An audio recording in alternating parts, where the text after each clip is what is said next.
Assalamualaikum Bismillahirrahmanirrahim. Welcome back to our channel Competitive Test Preparation.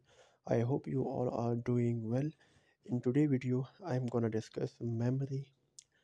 As you all candidates know that कि हमने basic computer concept की series शुरू की हुई है, तो वो जिसने पिछली वीडियोस नहीं देखी वो हमारे प्लेलिस्ट में जाइए। कंप्यूटर बेसिक कॉन्सेप्ट के नाम से एक प्लेलिस्ट है, उस पे क्लिक कीजिए। वहाँ पे आप लोगों को सारे पार्ट्स अवेलेबल होंगे। और इसके अलावा हमारे चैनल पे senior auditor, junior auditor, FIA test preparation, ASF past paper and much more MCQs जो कम्पिटिटिव टेस्ट में आप लोगों के बहुत काम आएंगे, वो भी आप लोगों को मिल सकते हैं। नाउ स्ट्रेट अवे अब टॉपिक की तरफ आते हैं। ओके, आज हम डिस्कस करेंगे कि मेमोरी किसे कहते हैं। ठीक है, हमने पिछले पार्ट्स में काफ़ी सारी चीज़ें डिस्कस की हैं, like what is CPU, ALU, software, hardware, ये सब चीज़ें। आज नंबर है मेमोरी का। ओके, तो आइए स्टार्ट लेते हैं कि मेमोरी क्या है। पहले इसकी डेफिनेशन होगी यहाँ पे, the storage space in the computer where the instruction for data. अच्छा, the storage space in the computer where the instruction of data to be processed or stored stored is called computer memory. The main memory contain the data and instruction to be processed.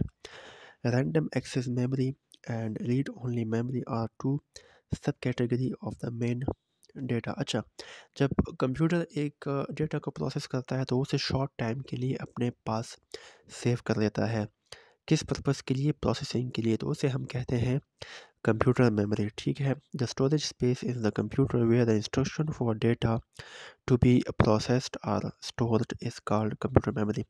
The main memory contain the data and instruction. Main memory जो होती है वो data and instruction को contain रखती है। And इसके दो सब कैटेगरीज हैं। इसे एक को हम कहते हैं रैम, दूसरे को हम कहते हैं रोम। एक है read access memory and second है रीड ओनली मेमोरी। ठीक है, मैंने इसका पूरा आप लोगों को मतलब समझा दिया है। ओके, नाउ मूव करते हैं इसकी तरफ के अब इसके टू कैटेगरीज थी जैसा कि हमने कहा। अब इसका मतलब क्या है रैंडम एक्सेस मेमोरी का, तो ये जानते हैं। The internal memory of the CPU for storing data. ठीक है, इंटरनल मेमोरी CPU के अंदर एक अपनी मेमोरी होती है जो डेटा को स्टोर करती है। Different programs and their output is called random access memory. CPU के अंदर एक इंटरनल मेमोरी होती है जो डेटा को स्टोर करती है। ठीक है, और उसके आउटपुट को स्टोर करती है, उसे हम कहते हैं रैंडम एक्सेस मेमोरी। ये आगे और भी आसान होने वाला है, don't worry. It is called read-write memory because while the machine is on, the data is stored. However, once the machine is turned off, the data that was stored is erased. अच्छा, जब तक computer on होता है वो data store रहता है, जब computer of हो जाता है तो वो डेटा गायब हो जाता है। ये मैं पहले पढ़ता हूँ कि इस बुक में क्या है, फिर मैं इसको आप लोगों को आसान अल्फाज में समझा दूंगा। So don't worry about that कि ये आप लोगों को अगर मुश्किल फील हो रहा है तो ये मुश्किल बिल्कुल नहीं है।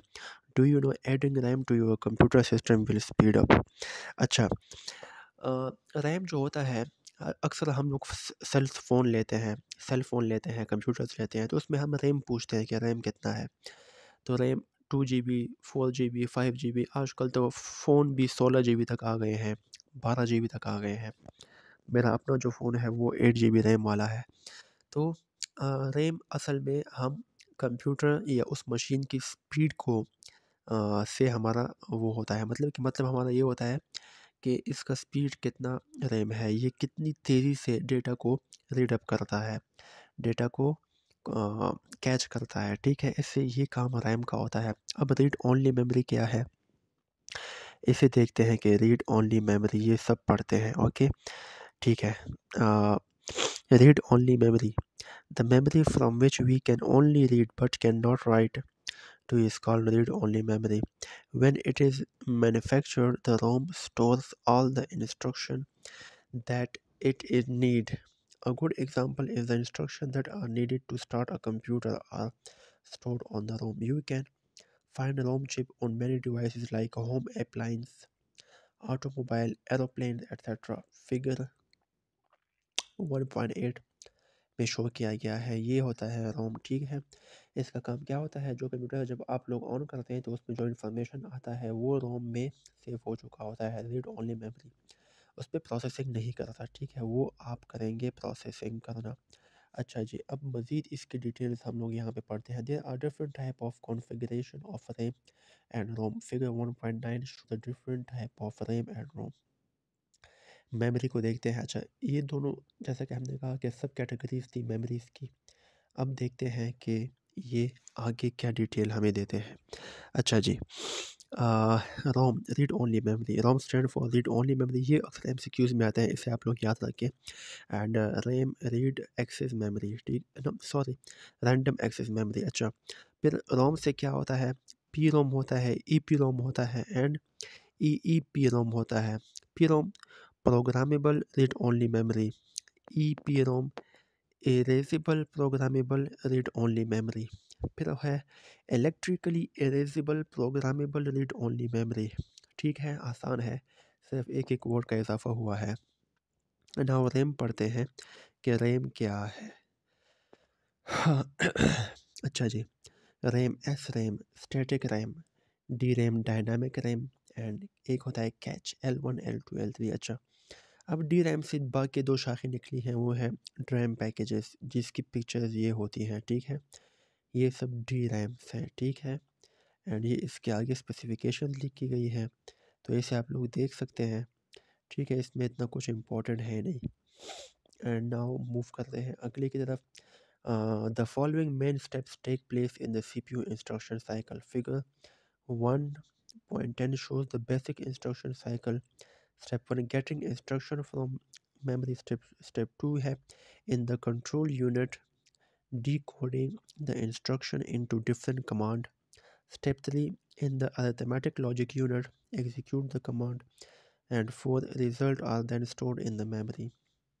Decode instruction into command. Okay जी, ये सब स्टेप वाइज आप लोगों को बताया गया है कि सीपीयू का साइकिल कैसे चलता है, ठीक है। तो गेटिंग इंस्ट्रक्शन पे, इस पे इंस्ट्रक्शन डिफरेंट कमांड अप्लाई करता है। फिर अर्थमेटिक एग्जीक्यूट द कमांड। फिर अर्थमेटिक, जैसे कि हमने कहा था कि अर्थमेटिक लॉजिक यूनिट में क्या क्या काम होते हैं, स्टैटिक्स होते हैं, number calculation, adding, subtracting, multiplication, division, ये सब होता है।